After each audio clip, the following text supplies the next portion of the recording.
Pour commencer, quand est-ce qu'on emploie l'imparfait?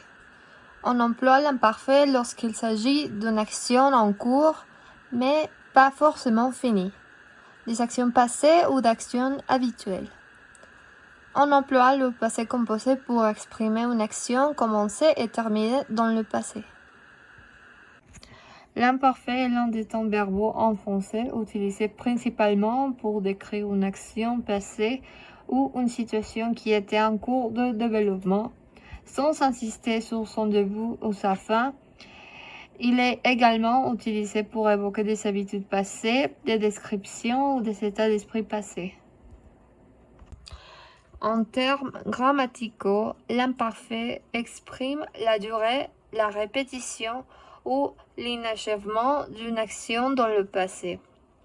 La conjugaison de l'imparfait varie en fonction du groupe de verbes, verbes du premier groupe, du deuxième groupe et du troisième groupe.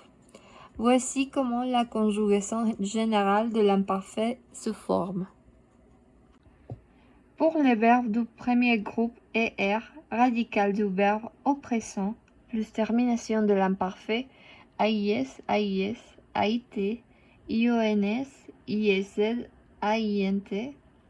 Exemple avec le verbe parler.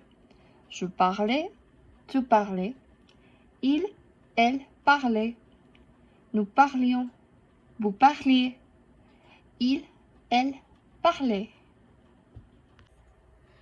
Pour les verbes du deuxième groupe, IR, radical du verbe au présent, plus termination de l'imparfait, IC, IC, ICET, ICION, ICIE, IC. Exemple avec le verbe finir. Je finissais, tu finissais, il, elle finissait, nous finissions, vous finissiez, il, elle finissait. Pour le verbe du troisième groupe, la conjugaison est souvent irrégulière et varie en fonction du verbe. En somme, l'imparfait permet de créer une ambiance, de décrire le contexte ou de mettre en évidence une action en cours dans le passé.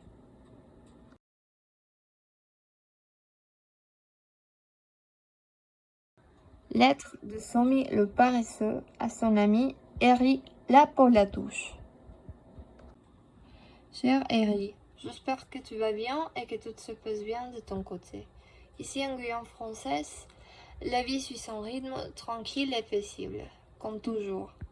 Les journées s'étiraient doucement sous le chaud soleil tropical, tandis que les oiseaux chantaient leurs mélodies en jouaient dans la canopée luxuriante de la forêt amazonienne.